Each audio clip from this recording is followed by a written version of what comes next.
Class हुई है। Last class में मैंने आपके साथ यही शेयर करा था कि हमारी गवर्नमेंट ने एग्रीकल्चर को इम्प्रूव करने के लिए दो तरीके के रिफॉर्म्स अडॉप्ट करा था, लैंड रिफॉर्म और दूसरा था ग्रीन रिवोल्यूशन। उन सबके मैंने इफेक्ट और साइड इफेक्ट बता दिया कि गवर्नमेंट ने जो दो रिफॉर्म्स अडॉप्ट करा था, चाहे वो लैंड रिफॉर्म हो या फिर बेटा वो हमारा ग्रीन रिवोल्यूशन हो, दोनों ने हमारी कंट्री में बहुत अच्छा एग्रीकल्चरल इंप्रूवमेंट करा। बट क्वेश्चन यहाँ पे क्या आता है कि सर एग्रीकल्चरल इंप्रूवमेंट तो हमारी कंट्री में हो गया, बट इसके अलावा जो दूसरा सेक्टर था जिसपे हमारी इकोनॉमी बहुत ज्यादा बेकार थी at the time of independence, आपको पता होना चाहिए हमारी कंट्री में कोई भी मॉडर्न कैपिटल इंडस्ट्रीज नहीं था। हमारे देश में किसी भी तरीके की मैक्सिमम गुड्स प्रोडक्शन करने की कैपेसिटी वाली इंडस्ट्री नहीं थी। हम ज्यादातर गुड्स को क्या करते थे बेटा, इंपोर्ट करते थे, जिसकी वजह से बहुत सारा फॉरेन करेंसी हमारा विदेशों में ट्रांसफर होता था और कंट्री के रिसोर्स यूज होते थे। तो हमारे देश की गवर्नमेंट ने इंडस्ट्रीज को इंप्रूव कराने के लिए कुछ अपने इंडस्ट्रियल पॉलिसी रिवोल्यूशन भी लाया। तो आज की क्लास में हम लोग पढ़ने वाले हैं कि 1950 से लेकर 1990 तक हमारे हिंदुस्तान में क्या मैकेनिज्म था इंडस्ट्रीज को लेके। और आपको एक बात मैं समझा दूं कि हमारे देश की जो इंडस्ट्री सेक्टर है वो इतनी ज्यादा ग्रो नहीं कर पाई, उसके पीछे का रीजन जो है ना वो हमारे देश की गवर्नमेंट ही है। क्योंकि सरकार ने कभी ट्रस्ट भी नहीं करा था किस लोगों के ऊपर बेटा, प्राइवेट सेक्टर के ऊपर। उन्हें ये लगता था कि प्राइवेट सेक्टर का जो मेन ऑब्जेक्टिव होता है वो केवल क्या अर्न करना होता है, प्रॉफिट, और गवर्नमेंट जो इंडस्ट्री सेटअप करेगी उसका ऑब्जेक्टिव क्या है, सोशल वेलफेयर। तो बेटा दोनों के जब इंटेंशन ही डिफरेंस है, दोनों के ऑब्जेक्टिव ही अलग अलग है, तो रिसोर्स का यूटिलाइजेशन अपने पर्टिकुलर पैटर्न से करेंगे। तो गवर्नमेंट ने कुछ रिफॉर्म्स अपनाए, कुछ पॉलिसीज को अपनाया, जिसके तहत बेटा गवर्नमेंट ने इंडस्ट्रियल पॉलिसी 1956 अडॉप्ट करी। तो एक एक करके मैं सबके बारे में आपको बताऊंगा, पॉइंट वाइज पहले चीजों को हम लोग समझते हैं। ऊपर हेडिंग डालना, लिखें इंडस्ट्रियल डेवलपमेंट, एक हेडिंग मेंशन कीजिएगा बेटा, लिखें इंडस्ट्रियल डेवलपमेंट। पीछे गर्मी है तो बेटा ये सीधा लिखें इंडस्ट्रियल डेवलपमेंट, लिखें at the time of independence. छोटे छोटे नोट्स बनाते जाएं, बहुत हेल्पफुल करेंगे आपको धीरे धीरे। हाँ जी लिखें एट द टाइम ऑफ, हाँ जी टॉपिक है बेटा इंडस्ट्रियल डेवलपमेंट, चैप्टर अभी वही कंटिन्यूटी में चल रहा है। लिखना इंडस्ट्रियल डेवलपमेंट, लिखे at the time of independence, at the time of independence the variety of industries, at the time of independence the variety of industries was very limited. The variety of industry was very limited. Variety of industry was very limited. The cotton, textile and jute industries, the cotton, textile and jute industry, the cotton, textile and jute industry were mostly developed in India. Were mostly developed in India.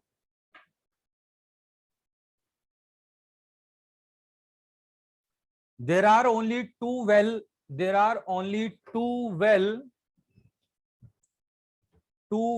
managed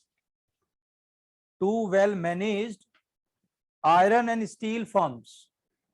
There are only two well managed iron and steel firm.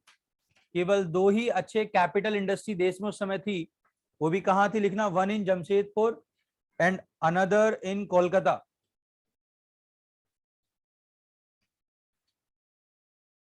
there were only two well managed iron and steel firms, one in Jamshedpur and another in Kolkata.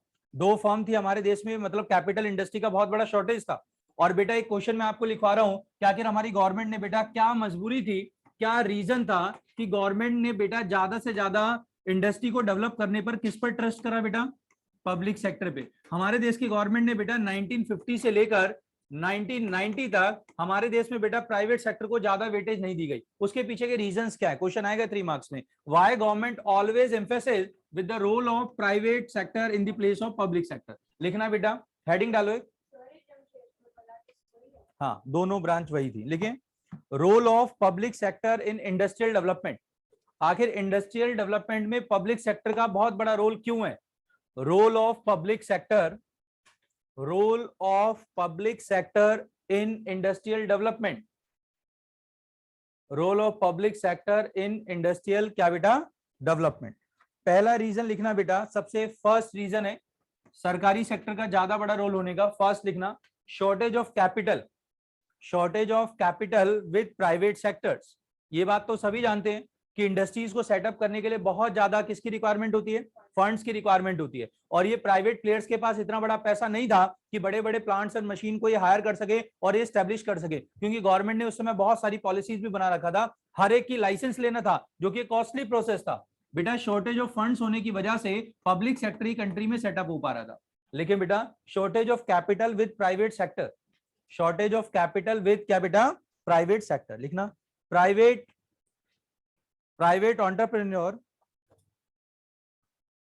Private sector या private entrepreneur did not have the capital, private entrepreneur did not have the capital to undertake, did not have the capital to undertake investment in industrial ventures, did not have the capital to क्या बोला, undertake investment in industrial ventures, industrial ventures required for the development of, required for the development of Indian economy.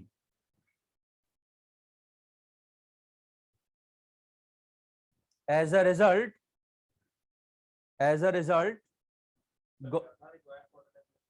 Indian economy, as a result, government had to make, as a result, government had to make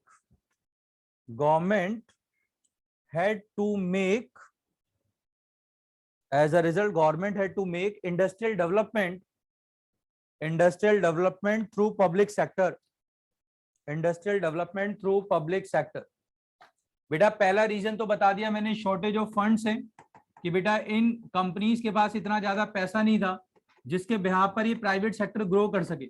इसलिए सबसे बड़ा role किसका हो गया बेटा, सरकारी कंपनियों का हो गया, क्योंकि गवर्नमेंट इनको फंड दे देती है, भले वो प्रॉफिट करे लॉस करे उससे कोई फर्क नहीं पड़ता। दूसरा कह सकता हूं मैं लैक ऑफ, लिखे बेटा second reason, lack of incentives for private sectors, lack of incentives for क्या बेटा, प्राइवेट सेक्टर। और हमारे देश की गवर्नमेंट ने बेटा प्राइवेट सेक्टर को मोटिवेट नहीं करा, बल्कि उनके ऊपर हैवी टैक्सेस लगा दिए। गवर्नमेंट ने कहा कि भाई साहब अगर तुम प्रोड्यूस भी करोगे ना और प्रॉफिट कमाओगे तो हम तुझे हैवी टैक्स लेंगे और बार बार पे करना पड़ेगा, जिसकी वजह से प्राइवेट सेक्टर को इंसेंटिव नहीं मिलने की वजह से उनका जो स्कोप हो गया ग्रोथ का, वो क्या हो गया बेटा, कम हो गया। लिखना बेटा lack of incentives for private sectors, लिखें। The Indian market was not big enough to encourage private industrialists, was not big enough to encourage private industrialists to undertake major projects, projects due to limited size of market,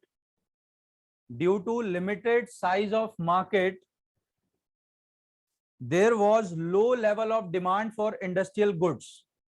Due to limited size of market, there was low level of demand for industrial goods। बेटा point number second समझने की कोशिश करना। बेटा पहली बात मैंने बताया कि प्राइवेट फर्म्स के पास पैसा नहीं था, और दूसरा ये था जो हमारी मार्केट थी ना 1950 से 1990 तक इतनी डेवलप भी नहीं हुई थी। और हमारे देश में जब मार्केट डेवलप नहीं होगा तो प्राइवेट प्लेयर्स को प्रॉफिट नहीं मिलेगा। जब उसे प्रॉफिट ही नहीं मिलेगा, क्या वो लोग मोटिवेटेड होकर इस इंडस्ट्री में आएंगे? नहीं आएंगे। ये एक बहुत बड़ा रीजन था। और गवर्नमेंट ने बेटा उन्हें कोई ऐसा इंसेंटिव्स भी नहीं दिया, कोई एडिशनल एडवांटेज भी नहीं दिया जिसकी वजह से हमारे देश में स्पेशल इकोनॉमिक जोन्स बना सके। ड्यू टू दैट रीजन सारा इंडस्ट्री की डेवलपमेंट की जिम्मेदारी केवल किसके ऊपर रह गई बेटा? पब्लिक सेक्टर के रह गई। प्राइवेट के पास तो दम ही नहीं बचा था, राइट। लेकिन थर्ड पॉइंट, हाँ वो एक ही पॉइंट नंबर थर्ड लिखना, ऑब्जेक्टिव ऑफ सोशल वेलफेयर। बच्चों बातचीत बाद में कर लेना। पॉइंट नंबर थर्ड, तीसरा रीजन बेटा पब्लिक सेक्टर क्यों आया? ऑब्जेक्टिव ऑफ किस चीज का बेटा, सोशल वेलफेयर। ये बात तो तुम्हें मैंने पहले ही बता दिया कि भाई साहब गवर्नमेंट का पहले जो देश में आई थी उसका मेन ऑब्जेक्टिव था कि देश में हर एक छोटे छोटे बंदे की इनकम बढ़े, इसलिए गवर्नमेंट ने सारे राइट्स केवल कौन से सेक्टर को ट्रांसफर कर दिए, पब्लिक सेक्टर। क्योंकि ये जो भी काम करेंगे ना वो अपने प्रॉफिट के लिए कभी काम नहीं करेंगे, केवल किसके लिए काम करेंगे, सोशल वेलफेयर। इसलिए इकोनॉमी की सोशल ग्रोथ को बढ़ाने के लिए गवर्नमेंट ने सारे rules and regulation public sector के फेवर में कर दिया, जिससे कंट्री के डेवलपमेंट, इंडस्ट्री के डेवलपमेंट में सारा रोल किसकी तरफ ट्रांसफर हो गया, पब्लिक सेक्टर का। लिखना छोटा सा point, the objective of equity, the objective of equity and social welfare, the objective of equity, the objective of क्या बेटा, equity and social welfare of the government, the objective of equity and social welfare of the government could be achieved only through direct participation, could be achieved only through direct participation, only through direct क्या बेटा, participation of the state in the process of industrialization, of the state in the process of industrialization, of the state in the process of industrialization। सरकार का मानना ये था भाई अगर मुझे समाज सेवा करना है, सोसाइटी को ग्रो कराना है, तो भाई साहब मुझे खुद ही पार्टिसिपेट करना पड़ेगा। ये वो तीन रीजन थे जिसकी वजह से हमारे देश में पब्लिक सेक्टर का बहुत बड़ा डोमिनेशन रहा, बहुत बड़ा रोल रहा इंडस्ट्री के एक्सपेंड करने में। आइए सर अब हम लोग एक पॉलिसी पढ़ते हैं। हमारे देश की गवर्नमेंट ने इंडस्ट्रीज के हालात को सुधारने के लिए एक अच्छा चैलेंज करा था, एक अच्छा मूव लिया था। आपको मालूम होना चाहिए इंडस्ट्रियल पॉलिसी बनाई गई थी 1956 में। कोई बच्चा जानता है इसके बारे में कुछ, इंडस्ट्री पॉलिसी? क्या ढूंढ रहे हो, क्या हुआ बेटा, कुछ कैब वैब गई क्या? चलो बेटा देखना, हमारी इकोनॉमी में इंडस्ट्रियल पॉलिसी बनी थी बेटा 1956 के अंदर, और 1956 में जो पॉलिसी बनी थी उसके आने से देश में क्या चेंजेस आए वो समझना बेटा। सबसे पहला और सबसे बड़ा जो चेंज आया ना वो क्या आया कि हमारे देश में क्लासिफिकेशन ऑफ इंडस्ट्रीज हो गई।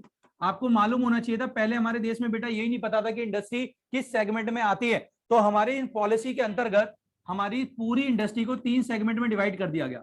शेड्यूल ए कैटेगरी की इंडस्ट्री, शेड्यूल बी और शेड्यूल क्या बेटा, सी। इसमें बेटा सारी पब्लिक सेक्टर था, इसमें public on government taking sector था, और इसमें सब प्राइवेट था। इनकी इंडस्ट्री 17 थी, ये 12 थी, और ये तो न्यूली स्टार्टअप था, इनके नंबर डिफाइन नहीं है। पहला काम करा गया था कि क्लासिफिकेशन ऑफ इंडस्ट्री। दूसरा काम कर दिया था गवर्नमेंट ने लाइसेंस सिस्टम खत्म कर दिया था बेटा, जिससे हमारी ग्रोथ रुकी थी। मैं एक एक करके समझाऊंगा वो क्लियर होगा। ऊपर हेडिंग डालो पहले, लिखना नहीं तो टॉपिक रह जाएगा। लिखें, हेडिंग डालना industrial policy resolution 1956, industrial policy resolution, industrial policy resolution 1956। इसके अंदर क्या क्या चेंज आया, 3 मार्क्स का क्वेश्चन आएगा यहां से। 1956 की पॉलिसी में क्या क्या चेंज आया बेटा, इससे आगे है बेटा 1950 क्या बेटा 6। लिखना, industrial policy is a comprehensive package of policies, industrial policy is a comprehensive package of policy, comprehensive package of policy, measures which covers various issues,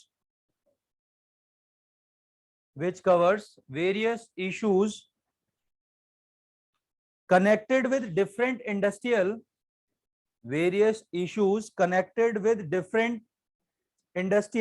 enterprises in the country, different क्या बेटा, industrial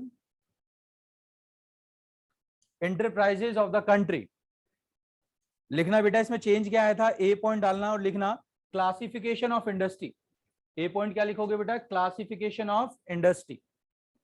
इंडस्ट्रीज को classified कर दिया गया था। लिखना according to industrial policy, according to industrial policy, हाँ जी, according to industrial policy 1956, industrial policies 1956, the industries were reclassified, the industries were reclassified, the industries were reclassified into 3 categories. 3 category में इसको शेड्यूल वाइज डिवाइड कर दिया गया. Industries वर reclassified into 3 categories. लिखना ए point डालकर लिखना शेड्यूल ए. पहला काम जो इस पॉलिसी के अंदर बेहतरीन हुआ था वो यही कि इंडस्ट्री का डिफरेंस बना दिया कि कौन सी इंडस्ट्री कहां पर आएगी. लिखना शेड्यूल ए. हाँ जी, पहला क्लासिफिकेशन हुआ था शेड्यूल ए बेटा. लिखना this schedule A, this first category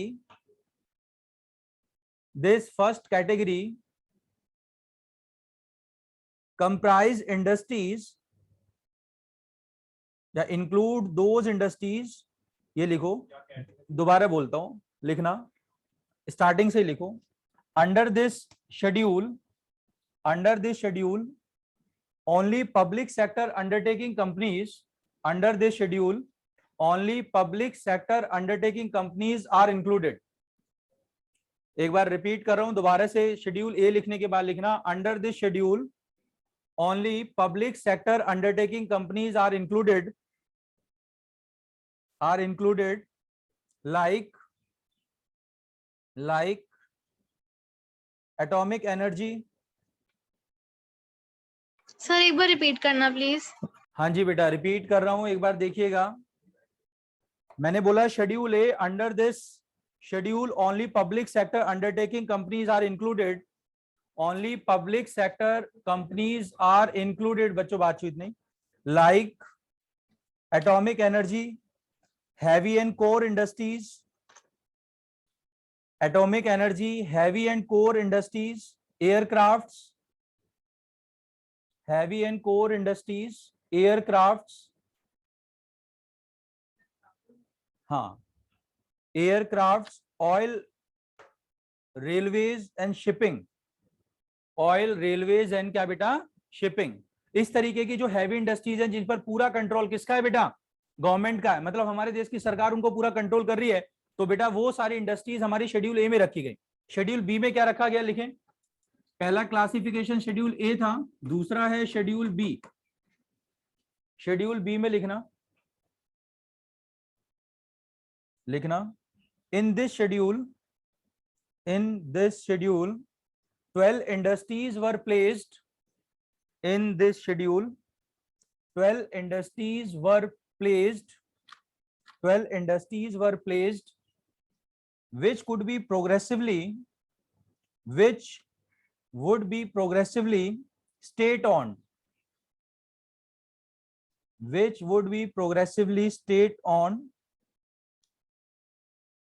These industries state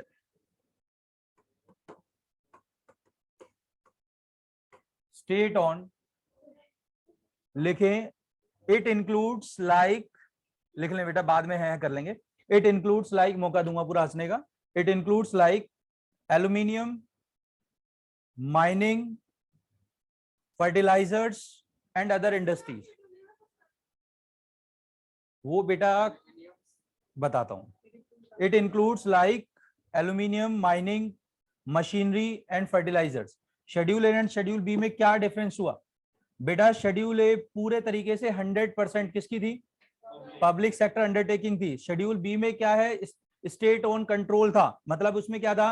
राज्य सरकार के ऊपर अधिकार भी था कि प्राइवेट लोगों को चाहे तो करा भी सकते हैं, नहीं तो सरकार उनको सब्सिडीज प्रोवाइड करेगी. दोनों इन्वॉल्व होकर काम करेंगे. समझ रहे हो? तो उसमें क्या, माइनिंग का काम करने के लिए टेंडर निकलते ना. माइनिंग तू चाहे तो अपने लेवल पे भी कर सकते, तेरे पास फंड्स है तो कर ले, और नहीं है तो राज्य सरकार वहां खुद करना स्टार्ट कर देती है. Both and private and public दोनों इन्वॉल्व हो जाते हैं. थर्ड लिखना शेड्यूल सी, जिसमें 100% कौन था बेटा? Private sector. फटाफट लिख लो schedule C.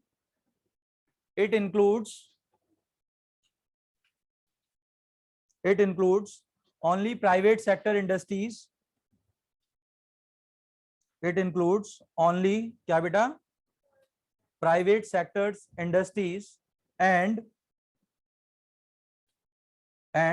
these industries were controlled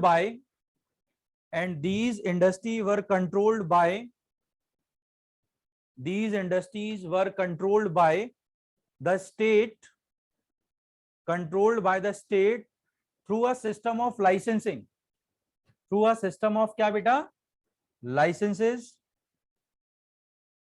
and other legal formalities, and other legal formalities. मतलब शेड्यूल सी में बेटा सरकार ने पूरा खुला स्वागत कर लिया कि प्राइवेट सेक्टर चाहे तो इस इंडस्ट्री में आ सकता है, बट ऐसी फ्रीडम नहीं है कि मन चाहे काम करोगे, आपको इनडायरेक्टली परमिशन किससे लेनी पड़ेगी बेटा, गवर्नमेंट से। बट रिसोर्स के ऊपर कंट्रोल, क्या प्राइस रखना है वो गवर्नमेंट का काम नहीं है, केवल आपको परमिशन लेना है। इस तरीके से पहला जो चेंज आया वो बेटा ये था कि हमारे देश में इंडस्ट्रीज का क्या कर दिया गया बच्चों, क्लासिफिकेशन, पहला चेंज। दूसरा लिखना, एंड अदर लीगल फॉर्मेलिटीज। बेटा उसके बाद लिखें इंडस्ट्रियल लाइसेंसिंग, क्या था वो पता होना चाहिए, और गवर्नमेंट ने क्या क्या हटा दिया। बच्चों इस पॉलिसी के अंतर्गत ना गवर्नमेंट ने बहुत सारे लाइसेंस सिस्टम को हटाया। आपको मालूम होना चाहिए, आपको पता होना चाहिए कि हमारे देश की गवर्नमेंट ने बेटा पहले हर एक गुड्स को प्रोड्यूस करने के लिए गवर्नमेंट ने लाइसेंस सिस्टम बनाया था, बट इस लाइसेंस सिस्टम में इतना ज्यादा कॉम्प्लेक्शन था कि हर एक इंडस्ट्री गुड्स को प्रोड्यूस करने से पहले गवर्नमेंट के प्रोसीजर में अटक जाती थी। इसलिए गवर्नमेंट ने क्या करा, इस लाइसेंस सिस्टम को बहुत इजी कर दिया, और बेटा कुछ एक्सेप्शंस दे दिए कि अगर तुम कंपनी का एक्सटेंड कर रहे हो या कोई नया प्रोडक्ट लॉन्च कर रहे हो या फिर नई ब्रांच खोल रहे हो तो तुम्हें लाइसेंस लेने की रिक्वायरमेंट नहीं है, ताकि हमारे देश में प्राइवेट प्लेयर्स ज्यादा अच्छे से काम कर सके और इंडस्ट्रीज के डेवलपमेंट से एम्प्लॉयमेंट ग्रोथ हो सके। बेटा बातचीत नहीं, ऊपर हेडिंग डालो, लिखना इंडस्ट्रियल लाइसेंसिंग। एक अगला, हाँ इसी पॉलिसी का पार्ट है। पहला मैंने लिखवा दिया क्लासिफिकेशन ऑफ इंडस्ट्री, और दूसरा मैं बता रहा हूं क्या बेटा, इंडस्ट्रियल लाइसेंसिंग। लिखें बेटा इंडस्ट्रियल लाइसेंसिंग क्या होता है। हाँ जी बिल्कुल, 1 मिनट लीजिए, 2 मिनट लीजिए। हाँ जी, कांग्रेस की थी, हाँ हाँ भैया, स्टार्टिंग के 20 साल 40 साल उन्होंने तो मजे लिए। हमारी कंट्री के रिसोर्स वहीं से तो वेस्ट हुए बेटा। अगर वो प्रायोरिटी वाइज नहीं होता, पर्सनलाइज्ड इकोनॉमी ना होती ना, तो आज कंट्री बहुत ग्रोथ करती। 1991 में हमारे देश में जब एलपीजी आया तो उसके बाद रिफॉर्म्स आना स्टार्ट हुए, और वहां से थोड़ा प्राइवेटाइजेशन बढ़ने का स्टार्ट हुआ। 90 तक तो पूरी इंडस्ट्री डेड थी, कोई ग्रो ही नहीं आ रहा था। लिखें, क्योंकि बेटा प्राइवेट प्लेयर्स को इतना मौका नहीं दे रहे थे, और गवर्नमेंट जो काम कर रही थी वहां करप्शन बहुत था, वहां पर कोई अकाउंटेबिलिटी नहीं था, तुम्हारा काम क्रॉस चेक करने वाला कोई नहीं था, रिसोर्स वेस्ट हो रहा है तो गवर्नमेंट ही ऑडिट कर रहा है तो उसका कोई मतलब नहीं था। सब आपस में एक दूसरे के साथ खेल रहे थे और मजे ले रहे थे। लिखें इंडस्ट्रियल लाइसेंसिंग, 1 मिनट मिल गया होगा। लिखें बेटा इंडस्ट्रियल लाइसेंसिंग, लिखें an industrial licence is a written permission, an industrial licence is a written permission. An industrial license is a written permission from the government, written permission from the government to an industrial unit, to an industrial unit to manufacture goods, to an industrial unit to manufacture goods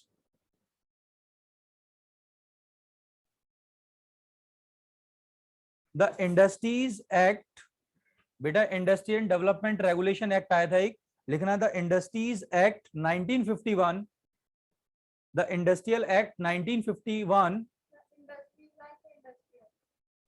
industries act, industrial मतलब industries act 1951 empowered the government to issue license, empowered the government to issue license।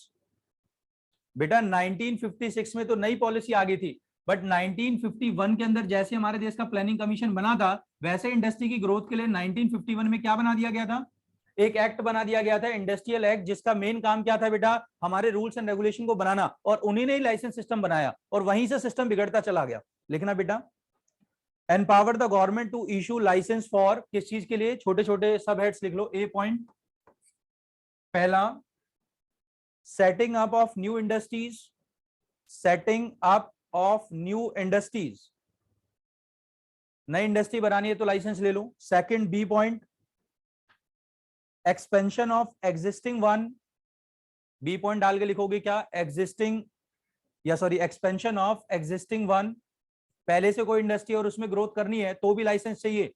तीसरा diversification of product, diversification of क्या बेटा, product. इसका मतलब क्या है, नए product, जैसे मान लो भाई एक कंपनी है उसके बहुत सारे प्रोडक्ट्स हैं, तो पहले हमें हर एक प्रोडक्ट के लिए परमिशन लेने की रिक्वायरमेंट है। अब ऐसी कोई रिक्वायरमेंट नहीं है, एक कंपनी बनाओ 50 आप टेंडर कर सकते हो, कोई उसमें इशू नहीं है। ये सारी प्रॉब्लम कब थी बेटा?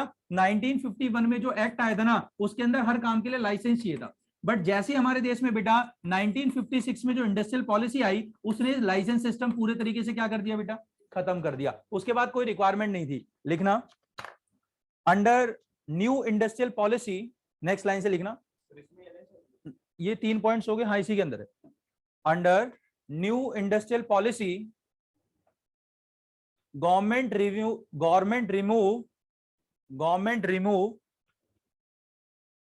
all license system, government remove all license system with the objective to promote more industrialization in Indian economy, with the objective to promote more industrialization in Indian economy, more industrialization in this economy. And the basic purpose of this policy in this economy, and the main purpose of this policy,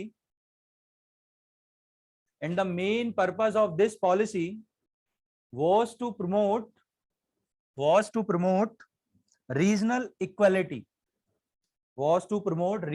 क्या बेटा? inequality. एक word मैंने यहां बोला regional inequality, regional क्या बेटा? Equality, sorry inequality नहीं, regional equality. इसका मतलब समझ आ गया कि ऐसा ना हो कि इंडस्ट्री केवल एक एरिया में ही स्थापित हो जाए। तुम अगर थोड़ा ध्यान से देखोगे तो हमारे हिंदुस्तान में इंडस्ट्री जो है ना, वो हर एक स्टेट में नहीं है बेटा, कुछ लिमिटेड स्टेट्स हैं जहां पर इंडस्ट्री का ग्रोथ अच्छा है। तो गवर्नमेंट ने इन्हीं कुछ हैंड्स को खत्म करने के लिए ये सारे लाइसेंस सिस्टम को हटा दिया, ताकि कोई भी स्टेट वाला बंदा अपने देश में, अपने राज्य में इंडस्ट्री को सेटअप कर सके। चलो भाई, अब हम लोग आते हैं इंडस्ट्री के फैक्टर में एक और नया चेंज। अभी तक बेटा इंडस्ट्रियल एक्सपेंशन में 2-3 बातें बता चुका हूं, आपने बहुत अच्छे से सुना होगा। किसके बारे में बेटा?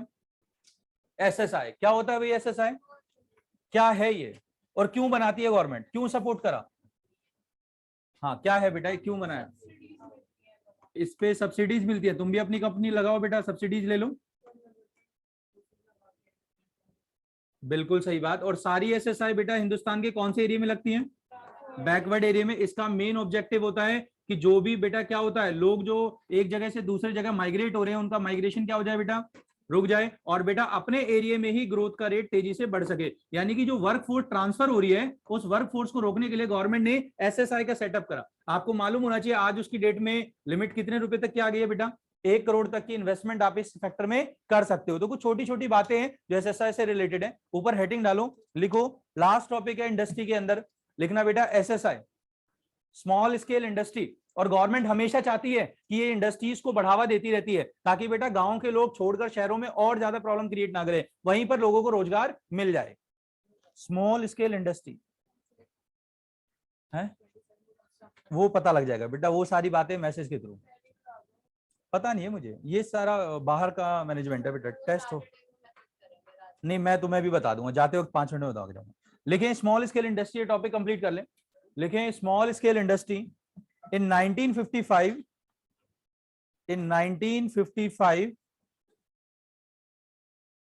the village and small scale industries, the village and small scale industry committee, small scale industry committee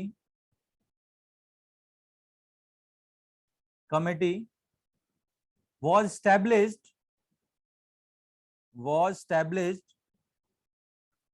to promote rural development, was established to promote क्या बेटा? rural development, and limit has changed from rupee 5 lakh in 1950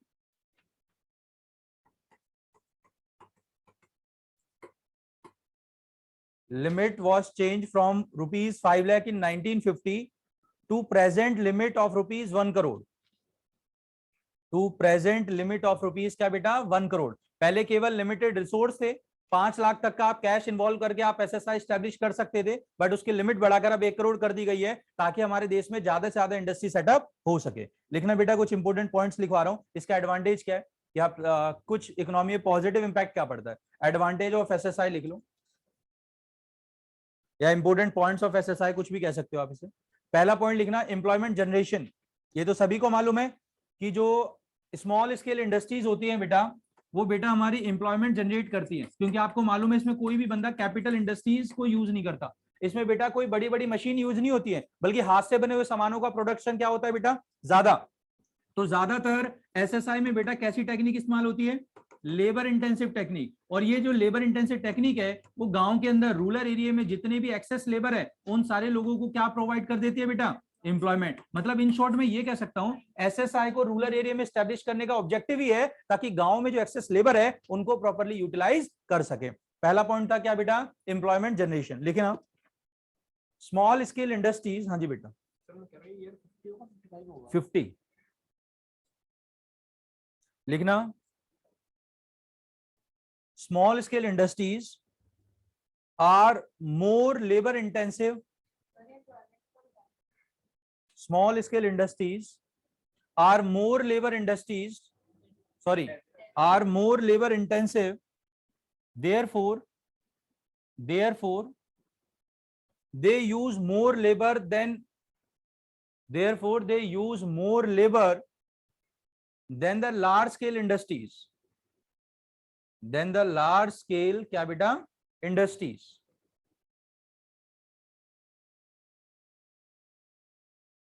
After agriculture,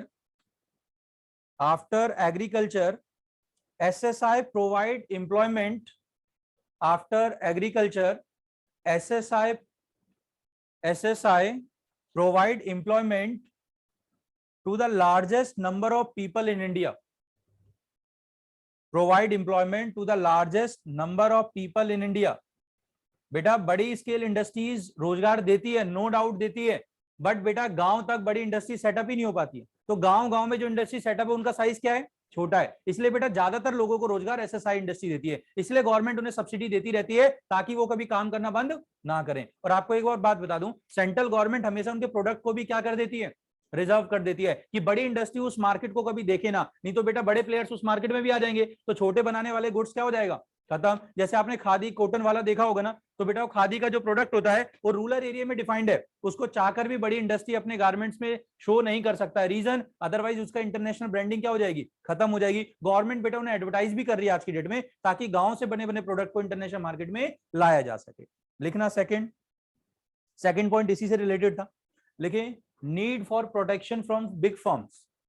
SSI बचाना है, देश में ज्यादा employment लाना है, तो need for protection from big firms. इसके लिए गवर्नमेंट क्या करती है, रिजर्वेशन भी कर लेती है प्रोडक्ट के, और बेटा कंसेशन भी देती है एसएसआई को। लिखना इसके बारे में थोड़ा लिखा दो। हाँ, वो कॉपीराइट्स होते हैं, वो एसएसआई के लिए गवर्नमेंट अपने खर्चे पे डिफाइन कर लेती है ताकि कोई दूसरा बड़ा प्लेयर उसको प्रोड्यूस ना कर सके। लिखना बेटा small scale industries cannot work with the big industrial firms, cannot work with the big industrial firms,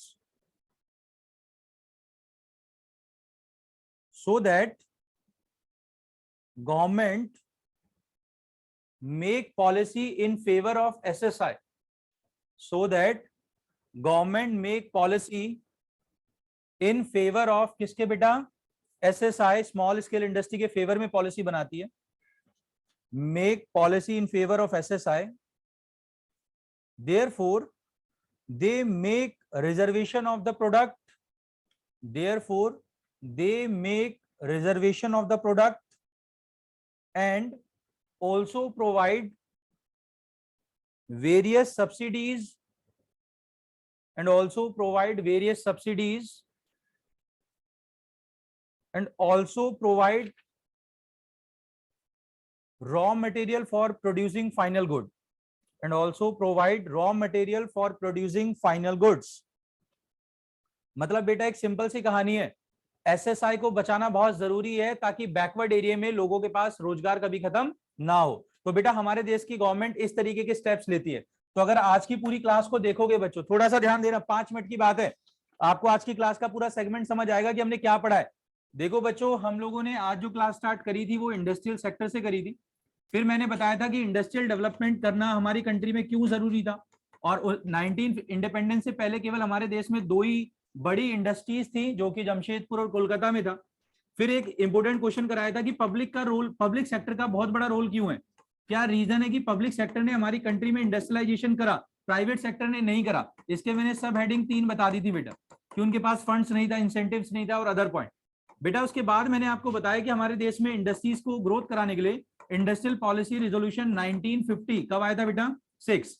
इसके अंदर इसने सबसे पहला काम क्या करा था बच्चों, क्लासिफिकेशन ऑफ इंडस्ट्री।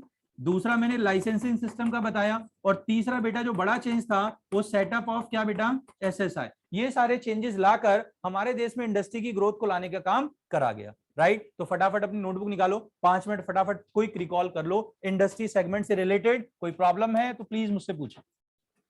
सर ये जो अभी आपने 2 पॉइंट लिखवाए हैं, इसकी हेडिंग क्या थी? बेटा एसएसआई, स्मॉल स्केल इंडस्ट्रीज के बेटा इंपोर्टेंट पॉइंट्स थे।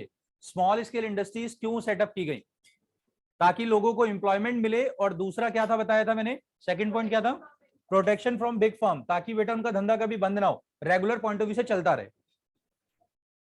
ओके भाई सर। पूछो भाई, किसी बच्चे को और कोई डाउट है, 5 मिनट रिकॉल करें बेटा। जो बच्चे भी क्लास में लाइव बैठे हैं वो फटाफट से एक बार रिवाइज कर लें, अपनी बातचीत ना करें, बात करने का समय बहुत ज्यादा मिलता रहेगा, नो प्रॉब्लम। गवर्नमेंट बजट का जाते हुए ले जाओ बेटा, एग्जाम पेपर मांग लियो